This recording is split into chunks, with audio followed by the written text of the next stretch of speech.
In a September 2018 interview with Alyssa Nadworny of National Public Radio, Radford stated that almost 3/4 of today's college students have one of the following characteristics. They've delayed enrollment in higher education, they have a child or other dependent, they've enrolled in school part-time, they work full-time, or they are a single caregiver. About 1/3 of today's students have 2 or 3 of these challenging circumstances to manage.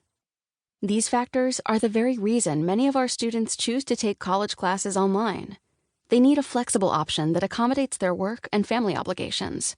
But juggling so many concerns adds to the uncertainty of taking an online class. It's easy to become overwhelmed. For example, many new online students struggle even to find the login page for the Learning Management System, LMS. If they find the site, they might not know their user ID and password. If they find and call the help desk number, they may be greeted by an overworked, stressed-out employee who might not provide patient and friendly support. All of this effort is required just to get in the door of an online program. Even after they successfully log into the LMS, newer students may not know how to get into the virtual classroom. It is not necessarily self-evident that students should click the link or tile with the often abbreviated class name and confusing session code.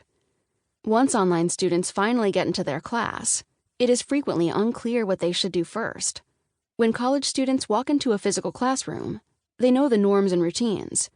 Sociologist Jay Howard, the author of Discussion in the College Classroom, points out that students in physical classrooms follow basic behavioral norms that they have internalized for many years of classroom education.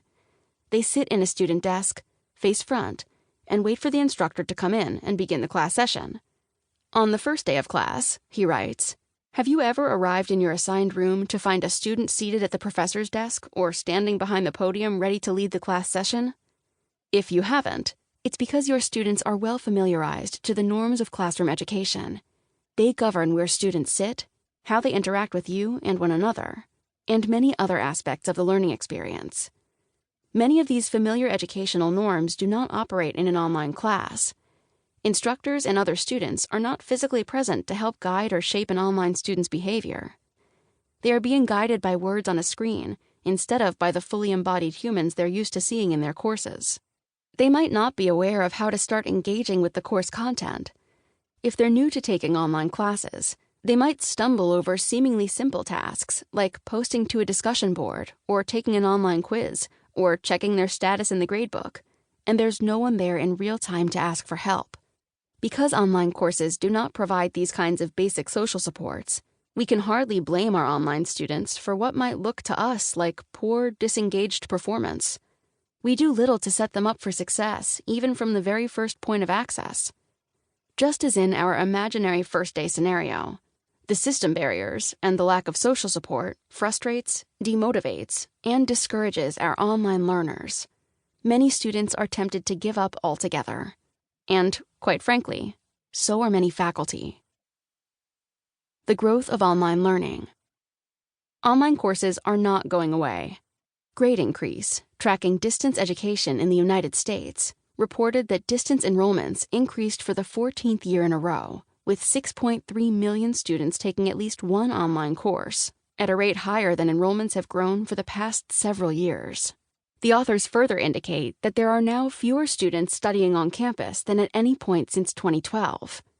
Our students are moving away from traditional on-campus classes and moving toward online classes.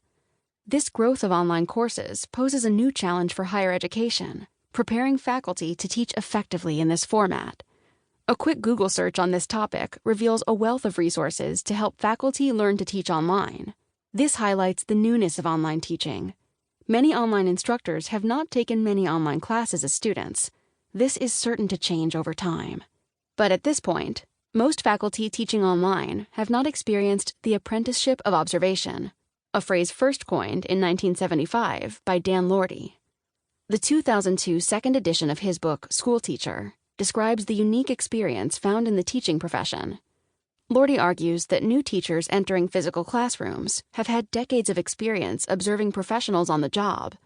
These observations typically form the basis of our approach to teaching, especially considering the dearth of faculty preparation programs for teaching in general. But most of us don't bring any prior experience with online classes.